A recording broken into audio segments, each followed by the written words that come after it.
As decisões informadas começam aqui. Apoie o jornalismo independente e garanta acesso aos artigos de opinião exclusiva. A verdade não tem preço, mas as notícias que dão forma aos seus hábitos de leitura, sim. Agora, com 20€ de desconto. Assine em observador.pt.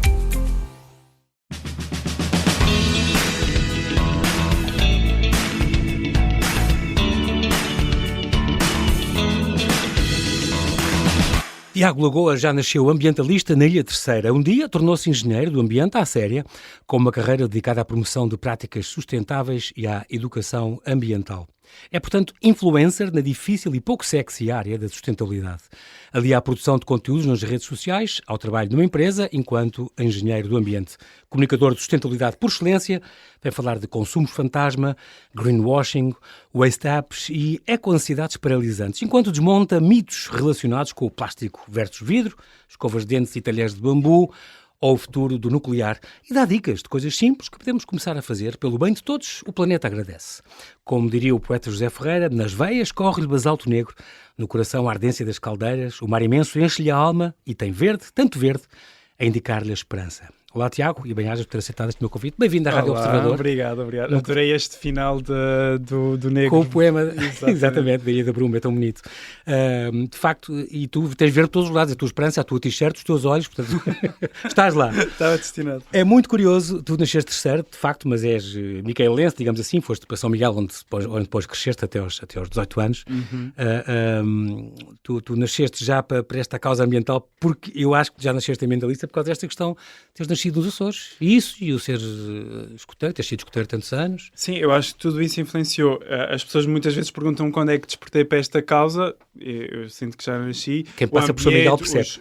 Exatamente, o escotismo também me deu alguma sensibilidade em relação às alterações climáticas. E depois, eu lembro-me quando era novo, até aos domingos, via sempre os programas da vida selvagem com a minha mãe. E era uma coisa muito religiosa, havia sempre aquilo, e sempre ouvi falar de alterações climáticas. No final havia sempre aquela conotação de alterações climáticas. Eu não fazia a mínima ideia o que é que significava, tinha 7, 8 anos, mas aquilo já me dava alguma ansiedade. E depois vias a extinção das espécies, e quando choravas. Ficava e chegava a chorar mesmo na adolescência, sentia, hoje em dia, quase uma eco-ansiedade. E a ver as notícias, sempre fui muito sensível a esta causa, e tanto que depois segui carreira nisso. Exato. É engraçado porque tu falaste no escotismo, e é uma coisa muito importante, que era nos Açores, que depois no Porto ainda chegaste também a ser escoteiro. Embora aí não tivesses tanta componente da natureza que dizes que tens saudades, em São Miguel é que era. Mas, de facto, já o Baden-Powell, fundador, dizia vamos deixar o mundo melhor do que o encontramos, exatamente, não é? Exatamente. Uma máxima extraordinária. Era uma grande máxima nossa, exatamente. Nós tínhamos a lei de escoteiro, e uma das leis falava mesmo que nós temos que ser respeitadores. Acampavas onde acampasses, ou como te aconteceu na Irlanda, agora há um tempo, e vocês iam ficando nos sítios e deixar as coisas exatamente como estão, se não melhores. E esse devia ser a máxima não só para os escoteiros, devia ser mesmo para a sociedade. Exatamente. Não tem sido o caso, não é? É uma missão para todos. Tu vives aqui em Lisboa, já estás dos Açores, foste estudar para o Porto, tiveste lá uma série de anos, 8 anos, e então mudaste então para Lisboa há poucos anos, onde vives com o teu ecogato, o Mike.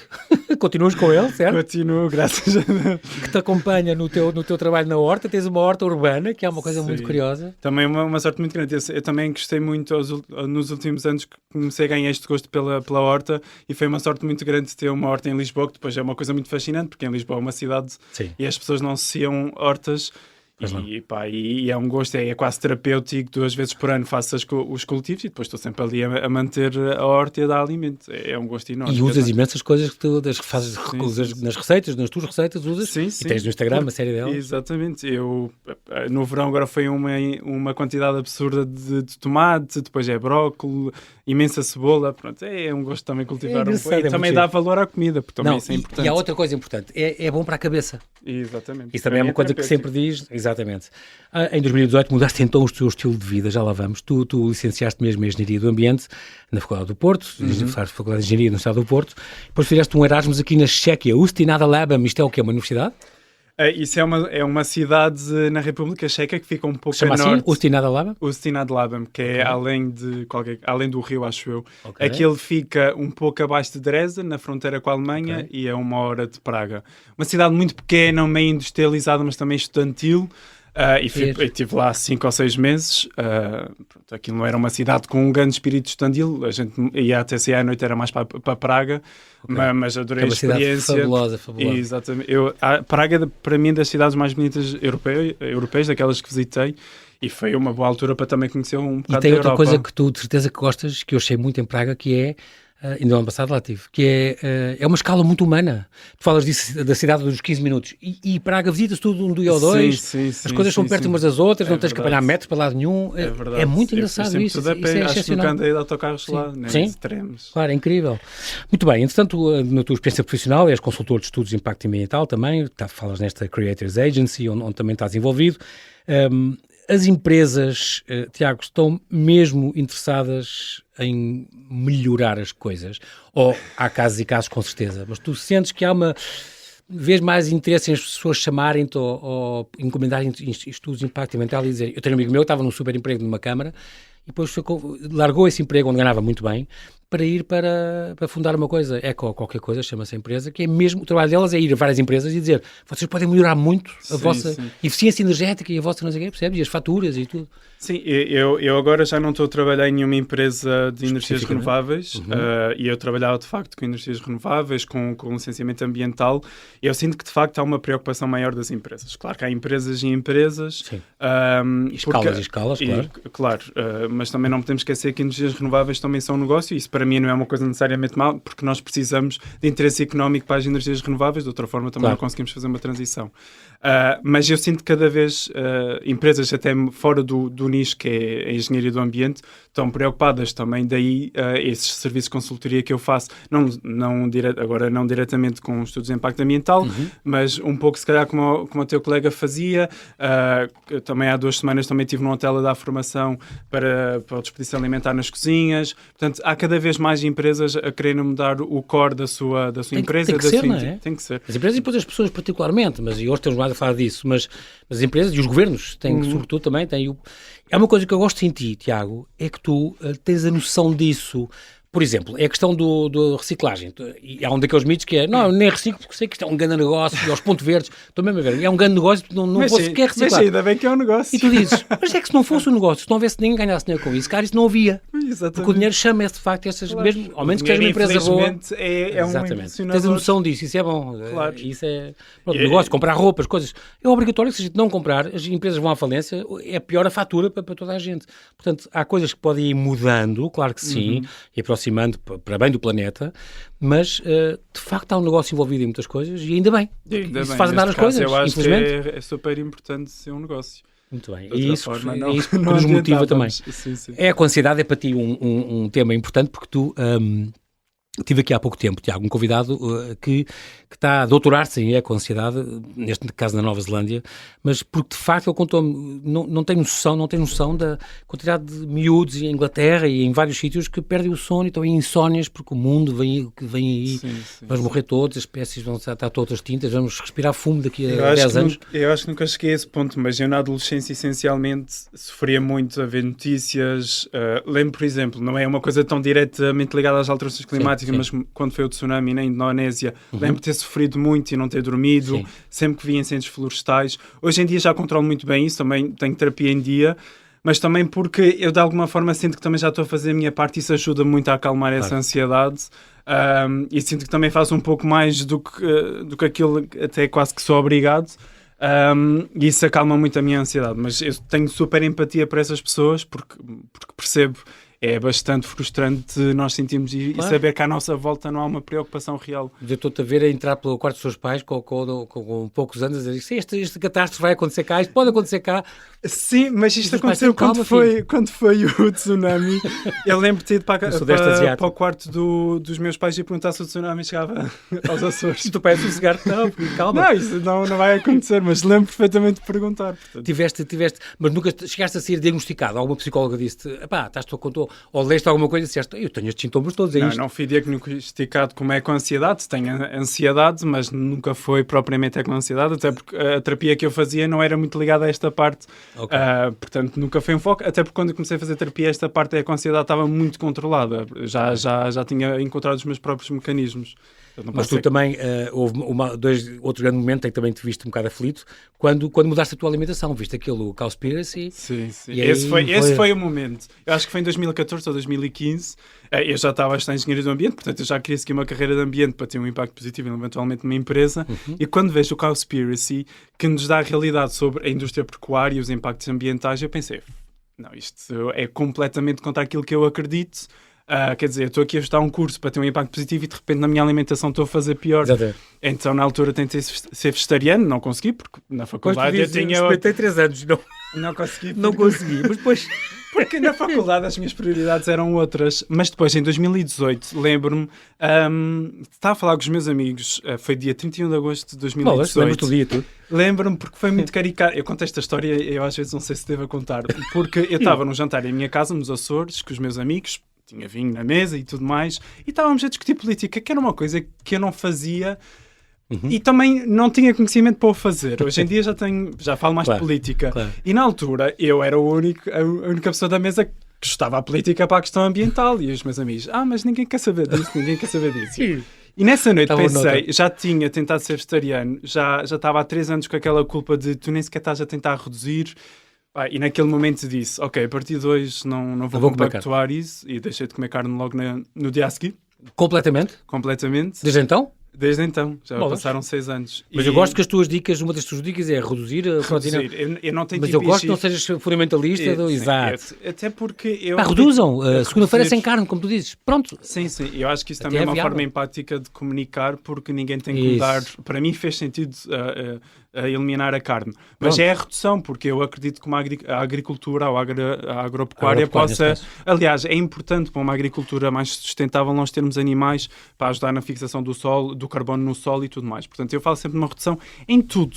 Sim. O boicote já não faz parte da minha ordem de comunicação ultimamente. Mas isso ajudou.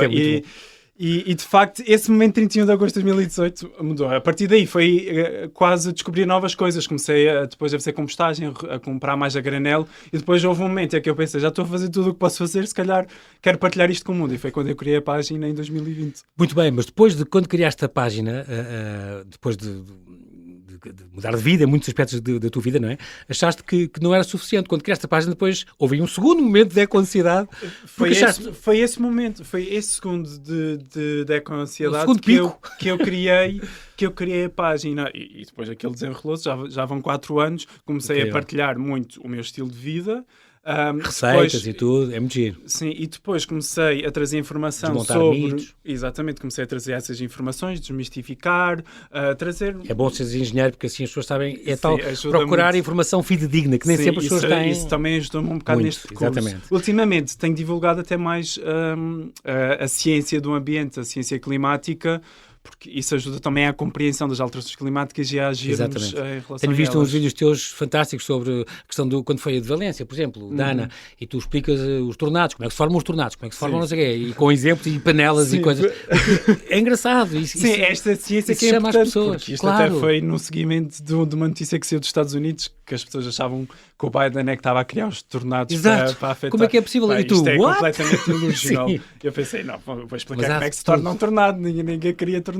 Exatamente. Então torna-se quando falas no Cowspiracy, aliás, que é produzido pelo Leonardo DiCaprio, eu depois já também tive aqui convidados que me disseram, tenham muito cuidado com o terrorismo nutricional, isto é pós-nutricionismo, que existe, que nós somos envolvidos, somos imbuídos todos os dias pelas redes, quer o Seaspiracy, Water Health, Game Changers, The Magic Pill, dizem eles, vejam à vontade, mas vejam também os debunk. Quem é que paga esses estudos? Quem é que paga esses documentários? Que interesses é que estão por trás? E percebem que muitas vezes é indústrias farmacêuticas, indústrias não sei o quê, indústrias que querem combatem-se uns aos outros e inventam exageros. Os comentários podem ser muito sensacionalistas e não carecem depois de uma validação e da informação. Exatamente, que é importante. Exatamente. Para mim o sensacionalismo ajudou-me porque de facto foi aí que me deu o meu estilo de vida e estou aqui a falar contigo por causa disso.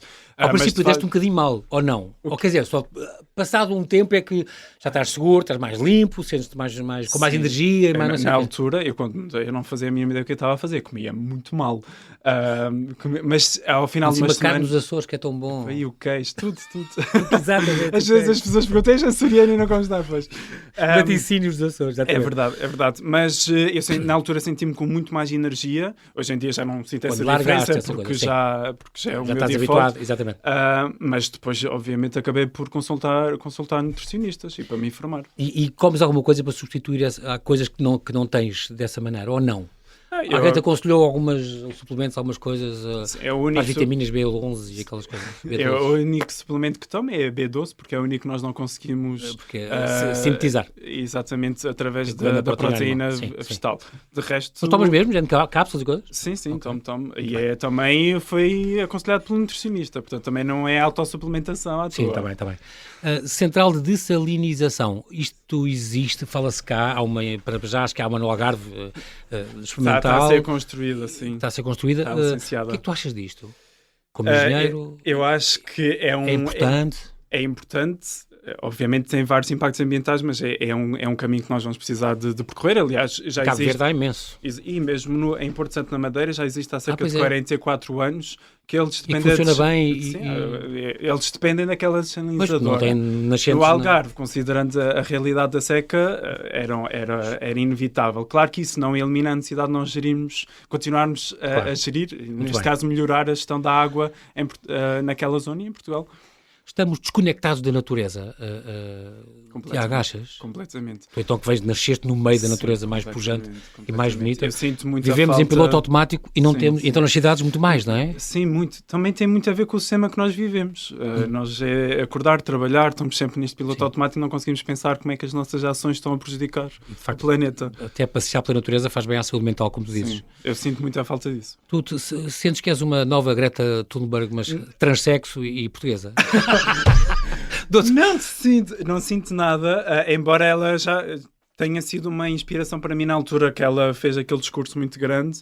Eu pensei, uma rapariga tão nova com um discurso tão eloquente inspirou-me muito.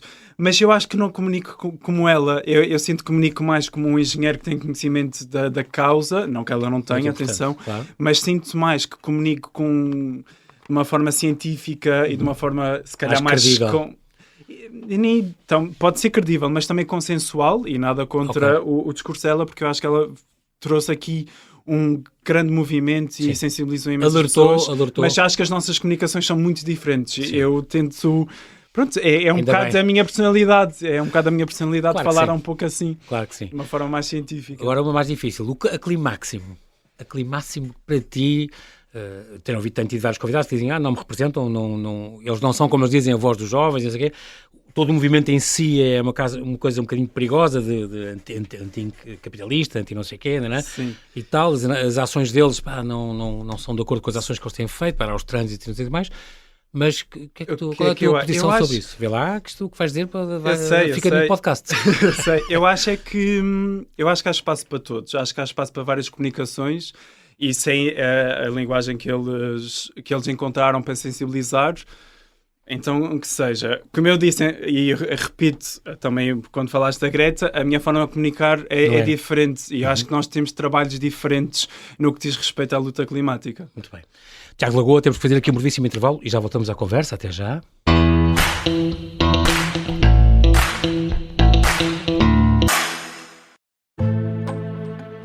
O sargento na cela 7.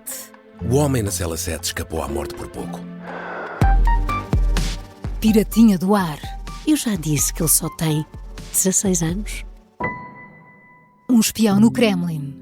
Esta é a história escondida de como Putin montou uma teia de poder e guerra. O encantador de ricos. Todos queriam estar com ele. Todos queriam ser vistos com ele. E todos queriam fazer negócios com ele. Operação Papagaio. Dão-lhe a entender que o melhor é que também fique calado. Matar o Papa. Crono não está só disposto a matar, também está disposto a morrer. Um rei na boca do inferno. A mansão da boca do inferno está cheia de espiões e informadores, por dentro e por fora. São histórias que fazem parte dos Podcast Plus do Observador. Pode ouvir no site do Observador, nas plataformas de podcast e no YouTube. Podcast Plus é mais do que um podcast.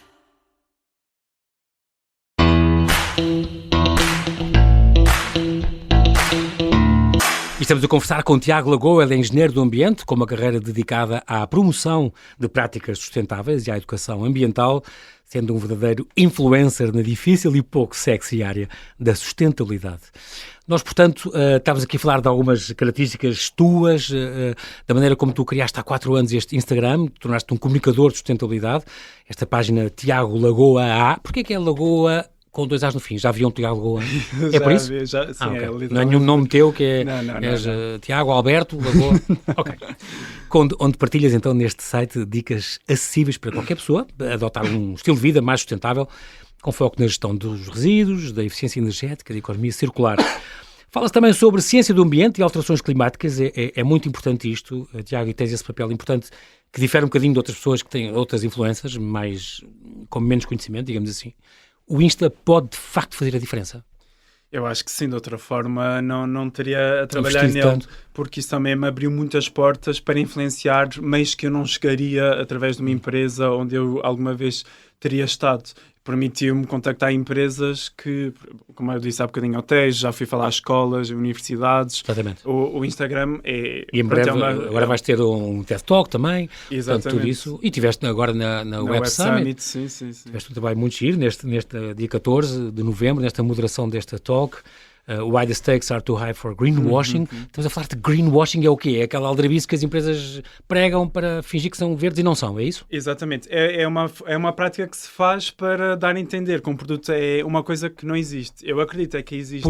Publicidade enganosa, portanto, ambiental. Quase. Eu acredito é que existe a greenwashing que de facto é mal intencionado, ou seja, que é um com propósito enganar, e outro que possa vir da falta de literacia ambiental que as empresas possam ter. É bem intencionada, mas depois não corresponde mesmo a 100%. Sim, porque as equipas de marketing não têm conhecimento da ciência e da sustentabilidade. Sim. E, portanto, podem comunicar coisas que não são inteiramente verdade. E daí também o meu trabalho de dar este tipo de formações para as pessoas comunicarem, compreendendo a ciência. Tens este outro projeto, o Verde por Dentro foi um programa de televisão que também tiveste, sobre literacia ambiental. Isto era muito importante. Isto acabou? Não há mais? Não, continua a passar na televisão, que é no canal Casa e Cozinha. Okay. Portanto, continua... Devia estar num canal mais, mais abrangente. A dica. É verdade, fica aqui a dica. Como a gente se alguém quiser. Como temos o bom português, ou esse género, essas pequenas dicas sobre a língua. Existe na RTP o Minuto Verde, mas eu acho que faz falta de ter mais programas já tem de literacia. Sim, acho que faz falta programas de literacia ambiental nos principais canais. Tu estava agora a pensar também estás workshops sobre sustentabilidade, que é muito importante.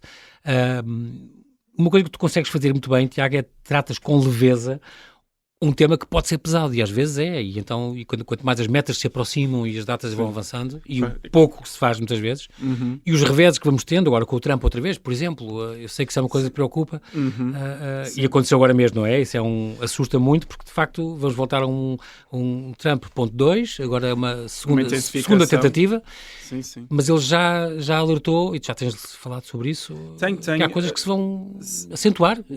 Sim, acredita-se logo que ele há de sair do Acordo de Paris. Como já saiu? Ou quis sair? Quis sair no primeiro mandato e conseguiu, já no final. Sim. Agora é capaz de ser logo no início. E mesmo as pessoas que ele tem delegado para os vários departamentos, portanto, no DAEPA, que é a Agência Americana do Proteção Ambiental, já está é uma pessoa que é Lee Zeldin. Exatamente, que é um pouco negacionista. Ele tem posto nos departamentos... pessoas completamente opostas à função do departamento. Mesmo no departamento da saúde é uma opção anti-vacinas. Exatamente, o filho do Kennedy, Robert Kennedy, exatamente. E, portanto, drill, baby, drill. Exatamente, ele quer expandir a indústria fóssil e até reverter o financiamento da indústria renovável. Não, e tu falas de outras coisas, que ele, por exemplo, quer aumentar, incrementar essa extração de gás e de petróleo, mesmo em zonas muito sensíveis, como o Alasca, como o Ártico. Para mim é um sítio especial. Claro, eu acho que o Trump não tem limites no que diz respeito, eu aqui até digo à ética, porque temos estado, o Biden tem feito o seu trabalho, claro que pode ser sempre melhor a nível da sustentabilidade, mas o Trump vai certamente reverter isto e vai acabar com programas federais de investigação de tecnologias mais verdes. Agora com a COP também sinto que vai ser um bocado obsoleto a participação dos Estados Unidos lá, porque depois o Trump também pega e reverte as coisas. Portanto, não estou muito esperançoso com este mandato a nível de conquistas climáticas. COP esta, feita em Abu Dhabi até 12 de dezembro, Abu Dhabi, que é só e mais nada. É Abu Dhabi ou em Baku? Em Baku, exatamente, do Afeganistão. E também em Valência, tu falaste também disso, quando chegaram aos 226 mortos, choveu em 8 horas o mesmo que num ano, e tu tens também um post em que explicas um bocado como é que isto pode acontecer e como é que estas pressões isoladas em níveis altos acontecem e tal. Sim, porque mais uma vez houve muitas pessoas a dizerem que aquilo foi manipulado pelos governos para acontecer, e isto mostra uma clara desinformação da ciência, o que é que foi aquele fenómeno climático. Portanto, daí mais uma vez trazer esta informação para as pessoas. É muito importante essa coisa fidedigna que tu fazes, procuras fazer na tua página. Isso é muito importante, e explicas com exemplos e coisas, e uma coisa que está aprovada é que, de facto, sempre houve, é outro mito, não é? Alterações climáticas, sempre houve, desde o princípio da Terra, está aprovado pelos calotes de gelo, as pessoas sabem que... Sim. Mas, de facto, desde a Revolução Industrial há 200 anos que é mais, como é que se diz? Sim, é acentuado, ou seja... Antropogénicas, não é? Causadas pelo homem, aceleraram estas coisas. Já havia, mas nós aceleramos. A Terra sempre teve eras glaciares, eras mais quentes. Exatamente. Mas o que aconteceu nos últimos 200 anos foi um incremento do carbono na atmosfera, num curto, geologicamente é um segundo. Sim, é um segundo. E de facto nós temos, e a ciência comprova, as implicações que já têm existido na atmosfera, nomeadamente no clima, portanto... E que de facto são mais intensas e mais frequentes, vão acontecer. São muito mais frequentes. Aliás, ainda hoje, porque a tratar da apresentação da TEDx, estava a ver gráficos que mostram o aumento da temperatura, o aumento do CO2 na atmosfera e o aumento do número das catástrofes naturais. E o gráfico superpõe-se, é igual, ou seja, desde a Revolução Industrial que há um aumento muito grande. Portanto, há uma relação clara entre estas causas e efeitos. Exatamente. O setor dos transportes... Não, antes disso, o nosso governo é pouco dedicado à sustentabilidade. Achas que sim? Tem feito alguma coisa? Tem feito pouca coisa? Não tem feito muito. Pronto, e eu acredito também com este mandato do Luís Montenegro que vai adiantar...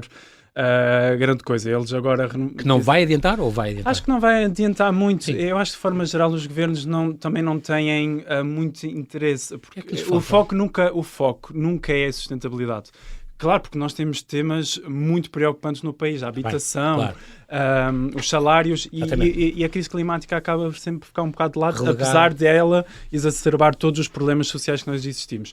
E eu não sinto que haja aqui um grande compromisso com a sustentabilidade. Uma vontade política, digamos assim, Acho não é? que não, porque é preciso uma vontade muito... É preciso arriscar mesmo a nível político para tratarmos as alterações climáticas. E eu não conheço nenhum exemplo específico de um governo que tenha feito isso até agora.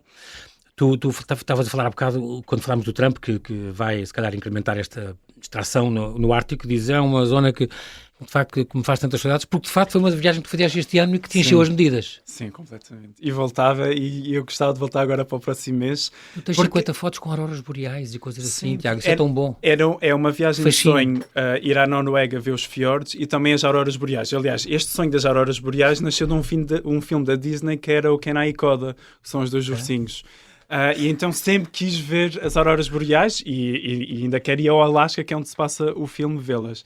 E fui... E confirma-se. Fascínio. É fascinante. Tu viste vários dias, não foi? Consegui ver 2 dias.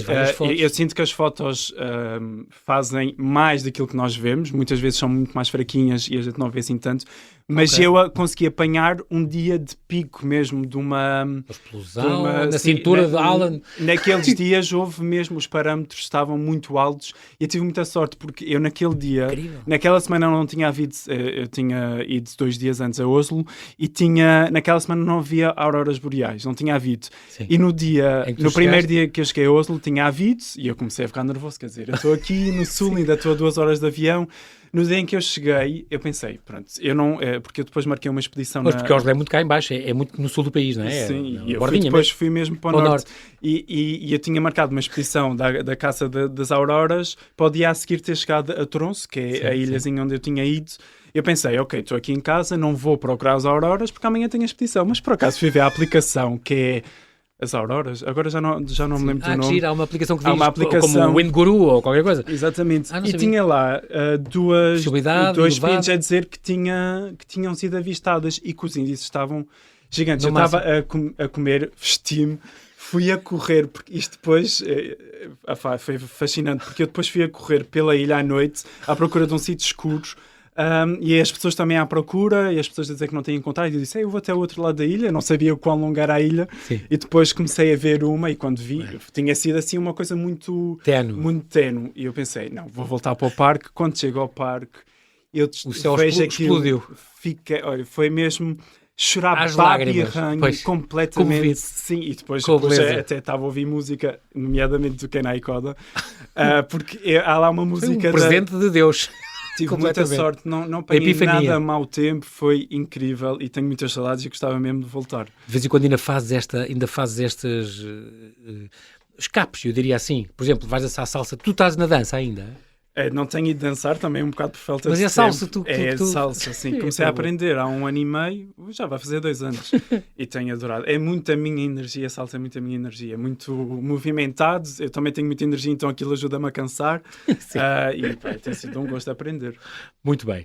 Lá fora disso tu, as mulheres têm que, agora estamos a pensar, por exemplo, em África, onde a questão da sustentabilidade é muito vista lá fora como uma questão das mulheres. Sim. E não tanto os homens. Aqui há uma questão também de género. Tu dizes, a sustentabilidade é uma coisa inclusiva. Pelo amor de Deus, deviam as pessoas estar mais... Sim, porque no fundo isto afeta toda a gente, não é? Claro, mas há muito... há aquela ideia que diz que é pouco masculino um homem tratar de sustentabilidade. Sim. Aliás, nem sequer sou bem eu que digo, é mais os estudos, porque existe este conceito que é o ecofeminismo, que, como as mulheres, muitas vezes, por exemplo, Deixem-se preconceitos, exatamente, na eventualidade de haver uma catástrofe natural, os homens têm mais capacidade de se safarem, digamos assim, agora não me sei o termo, safarem porque têm melhores condições de trabalho, têm a partir de melhor desempenho económico, por causa também das desigualdades salariais, que ainda existem. Em relação às mulheres acabam por ser muito prejudicadas, sobretudo mulheres até no interior, pode-se ver, no interior do país, se calhar muito ligadas à agricultura, e com a seca no Alentejo, que elas acabam por ser muito prejudicadas.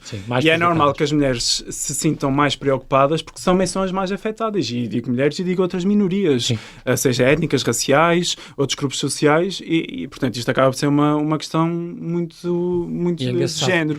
Há muito este preconceito de preocupas-te, então se calhar, e dizem, e estes estudos tipo que veem as pessoas preocupadas com o ambiente por serem gays, como se isso fosse uma ofensa. Então, não posso, mesmo o comer carne também é muito ligado à masculinidade. E são coisas que a nossa sociedade... Exatamente, são preconceitos que a sociedade foi criando, que não têm absolutamente fundamento nenhum. E, portanto, é muito difícil nós não falarmos de crise climática sem falarmos de igualdade de género. E é engraçado que tu falas de sustentabilidade, mas fazes sempre questão de dizer, é uma coisa que isto mexe com tudo, mexe com a economia, mexe com a saúde, mexe com o ambiente, claro, obviamente, e com muita coisa. E tu deste uma coisa muito bonita, agora vem o Natal, e eu não posso esquecer que o ano passado deste um dos gestos mais bonitos que eu vi, que foi combinaste um jantar de Natal às pessoas cujo ambiente familiar seja perigoso ou não estejam seguro. E vejam, juntamos e vemos quantos somos e vamos fazer um jantar entre nós. Até o teu pai mandou uma mensagem a dizer, querido, tu és sempre querido, a tua família adora-te. Eu ainda hoje não sei como é que consegui fazer isso, porque foi... Correu bem depois? Correu super bem, mexeu muito com o emocional. Aliás, eu estava na terapia e foi uma coisa que nós fomos preparando, porque eu sabia que eu ouvia histórias que não eram tão fáceis de digerir, mas no dia a seguir achei mesmo que aquilo foi importante. Ainda estou aqui a tentar ver se vou fazer outra vez. Porque de facto havia muita gente que não tinha sítio para celebrar a noite de Natal. Sim, eu tive várias inscrições, só que como eu preparei as coisas um pouco em cima da hora, não consegui arranjar local, mas depois também encaminhei essas pessoas para outras iniciativas semelhantes, e acabamos por ser 7 na noite de Natal, porque houve depois algumas desistências já em cima da hora, pronto, deixou-me triste, mas é o que é. E foi mesmo... Mas é um gesto fantástico. Foi mesmo. Sabes que sim. O nuclear, tu também não és fundamentalista, e já tenho também tido aqui uns convidados, Tiago, que dizem o nuclear de hoje não é o nuclear de Chernobyl, é diferente. E hoje em dia, se calhar, e com as investigações... As circunstâncias são diferentes. Exato, e hoje em dia já há muitos que dizem, é uma coisa que se está a voltar a pensar, embora em França fecharam ou na Alemanha fecharam as centrais todas, ou estão a fechá-las, mas de facto o nuclear pode ser limpo e pode ser uma solução... Sim, acho que sim. Curiosamente, eu estive a ver um documentário que vai sair sobre a energia nuclear. Acho que vai haver uma antestreia daqui a 2 dias. Okay. Muito curioso perguntar-lhes isso. Eu não sou contra a nuclear e eu acho que pode ser uma ferramenta importante para a transição energética. Porque, os chineses falam no sol frio, uma coisa que se consegue fazer por fusão. Ainda por cima, a nuclear, existe uma grande responsabilização dos resíduos que são gerados por serem resíduos radioativos. Exatamente. Há um cuidado muito grande. E, de facto, é uma energia que pode ser considerada limpa e que é bastante eficiente, ou seja, o rendimento energético é enorme. Sim. Em Portugal pode ser discutível esta energia nuclear porque o nosso sistema, a nossa rede elétrica já está um pouco saturada e, portanto, para colocarmos energia nuclear teríamos que desfazer de outras fontes de energia e que, sinceramente, nós precisamos de tirar combustíveis fósseis. Mas mesmo que nós nós hoje tomarmos a decisão de pôr nuclear, é uma coisa que demora alguns anos a construir centrais, portanto... Exatamente. Este debate nem sequer centrais do futuro, exatamente. Exatamente. Nós hoje nem sequer estamos a discutir nuclear, portanto não parece que vai acontecer em Portugal. E claro que isto tem outros contornos, isto tem muito pano para mangas, portanto assim de uma forma muito resumida, acho que é viável. Muito bem, nós estamos quase a terminar. Tem tempo para umas dicas tuas, porque de facto é outra coisa que tu fazes muito bem, Tiago, tu és inteligente nestas coisas, eu gosto disso. É a questão do, como é que eu posso ajudar o planeta? Claro que toda a gente tem uma função, não só os grandes empresas e os governos, mas cada um em sua casa pode... E tu dizes, há uma coisa extraordinária, que eu lembro sempre do PPP, passos pequenos possíveis. Sim.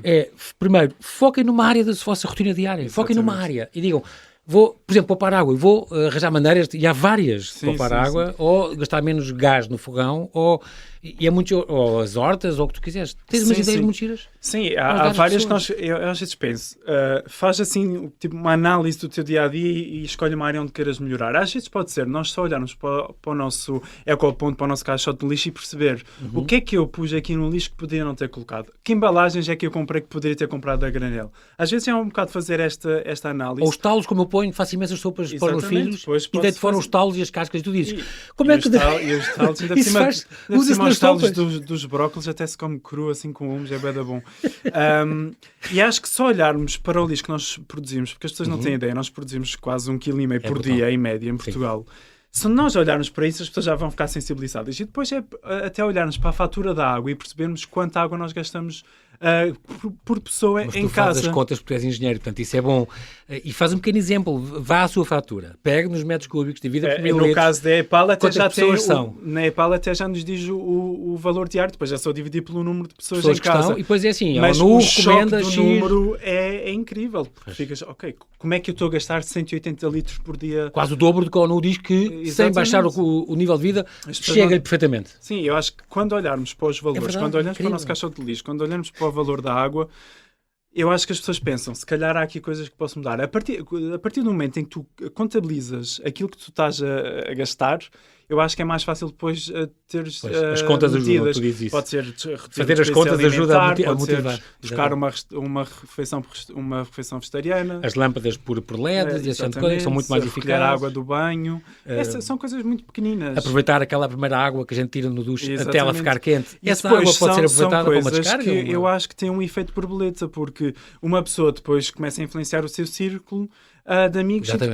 E depois eu nunca pensei que ia ter uma comunidade tão grande no Instagram. E eu sinto que também há pessoas que me seguem que também já estão a implementar em coisas nas empresas. Eu sinto que de outra forma, isto para mim foi a forma mais eficaz de provocar a mudança. Há outras formas. E portanto eu acredito mesmo que... é eficaz. Olhem para a fatura da água, olhem para o caixote de lixo. E se calhar estás a mudar uma empresa sem saberes. Pronto, é um bocado esse efeito borboleta que até gostava que acontecesse. E é como a questão dos ambientes e da reciclagem dos lixos, cá está. Porque foi uma coisa muito que os miúdos aprenderam na escola e levaram aos pais. Os pais não reciclavam nada. Sim. E veio uma coisa debaixo dos miúdos. É engraçado. Em França foi assim também, e foi a grande revolução. E outras coisas, dicas que tu dás extraordinárias. Conservar os alimentos, por exemplo. Sim. Desperdício alimentar tem sido um foco também, porque agora temos entrado aqui nesta parte de trabalhar com hotéis para dar formação para o desperdício alimentar. Como fizeste outro dia no Marriott, que foi exatamente sobre isso. É muito importante. Mas sim, eu acho que as pessoas não sabem, é esta falta de literacia, não sabem conservar corretamente um alimento e depois não sabem aproveitar as sobras. E as pessoas podem não fazer isto por uma questão ambiental, mas pensem na carteira. Eu há 3 anos fui desafiado a viver um mês sem desperdício alimentar. Eu vivia sozinho no Porto e, portanto, para mim era fácil fazê-lo. Só que neste mês passei o dezembro todo em São Miguel, portanto, e com a minha família, nós somos 6 irmãos. E, portanto, eu tinha que gerir o meu desperdício alimentar porque tenho uma alimentação diferente da minha família e pensei, não vou conseguir. Então o que eu fiz foi tentar trazer um exercício que foi contabilizar o desperdício alimentar da ceia de Natal. Porque o meu pai também dizia, nós não desperdiçamos muita comida. E só na ceia de Natal, eu depois pesei, vi os talões, tudo, foram 30 euros. E 30 euros só numa ceia de Natal. Aliás, saiu agora um estudo em setembro que dizia que cada português gasta por ano mais de 330 euros. É impressionante. As pessoas não têm que poupar água ou alimentos por... desperdiça 184 quilos por ano. Sim, de comida. E é nível são mais de 300 euros por ano. Exatamente. Portanto, ok, não estás a conservar corretamente os teus alimentos pela questão ambiental, mas pensa na tua carteira, porque a inflação não está fácil para ninguém. Exatamente, por isso... aí dá jeito, não é? Exatamente. E acho que assim, mais uma vez, o dinheiro, infelizmente... mexe e por isso às vezes é o clique que nós precisamos. Exatamente, o trigger que a gente precisa para fazer as coisas de facto. Fazer as contas de facto ajuda a motivar, é uma das lições que se aprende contigo. Tens estes teus vídeos no Instagram que são muito, muito bons. Obrigado. Explicam as coisas muito bem, até tens receitas e tudo, explicas como é que se formam furacões, tudo, e até o copo de vidro versus copo de plástico nem sempre é o que a gente pensa, e isso é muito importante, gasta-se muito mais água, por exemplo, e mais recursos a fazer uma coisa de plástico do que de papel, do que plástico, por exemplo, é preciso entender isso. Sim. Dizia também uma convidada minha uma vez que é toda a vida vamos viver com plástico, é impossível dizer acabou-se o plástico. É impossível, há coisas que são feitas de plástico. É preciso reduzir, mas há coisas que têm que ser utilizadas com inteligência. Exatamente. Bom, isso é muito, muito importante. E mais a última, que é esta do calibrar os pneus com o azoto, é um dos seus últimos, o ar premium dos pneus. Foi aproveitar uma trend para também trazer aqui um bocado de conteúdo de ciência. Mas tu depois dizes logo, mas isto custa um bocado, e nós sabemos que os portugueses adoram tudo, a arte tem que ser de graça. No fundo, também não precisamos de encher os pneus com azoto, mas é bom saber que existe. Tens a cabeça e na verdade os aviões os pneus são enchidos com azoto. Isso não sabia. Porque como existe uma grande variação de temperatura... Estão a 10 mil metros de altura. E como o azoto é inerte à variação de temperatura... É um gás inerte. Exatamente. Boa. Muito bem. E depois há outras coisas que tu dizes, os enchidos provocam cancro. Não sei se isso é totalmente verdade, mas vai ser a indústria à pele, como sabes, à perna. Eu não falo muito de nutrição porque não sou especialista, mas de facto há aqui um estudo da Organização Mundial de Saúde que diz que os processados e a comida, acho que os enchidos, mais esse grupo alimentar, são prováveis é previsto dizer em Portugal, como sabes. Sim, são prováveis de causar cancro. Acho que é prováveis, ou possivelmente. Sim, mas acho que não há uma causa, não está previsto, não está a provar que seja uma causa e efeito. Pronto, e é por isso que é preciso defendem-se muito também, com razão. Sim, claro, e é a nossa gastronomia, a nossa cultura. Mas tu és bom por isso. Isto é o que estuda... Sim, mas de facto não sou especialista na nutrição, mas Portugal também temos uma grande incidência de cancro nos intestinos ou no estômago, isso pode estar ligado à nossa alimentação. E mais outros assuntos, na habitação, as casas que são pouco eficientes energeticamente, a pobreza energética, é um grande problema tremenda. Tiago Lagoa, não temos tempo para mais, mas quero agradecer muito, muito a tua passagem por aqui. Obrigado. Continuas com o teu Instagram, Lagoa Tiago, não é quem é? Tiago Lagoa, Tiago Lagoa, com 2 A's no fim, as pessoas sigam, vale a pena, com as dicas que lá estão. Tiago, aproveita e bem-ajas por ter vindo. Muito obrigado por ter vindo. Obrigado.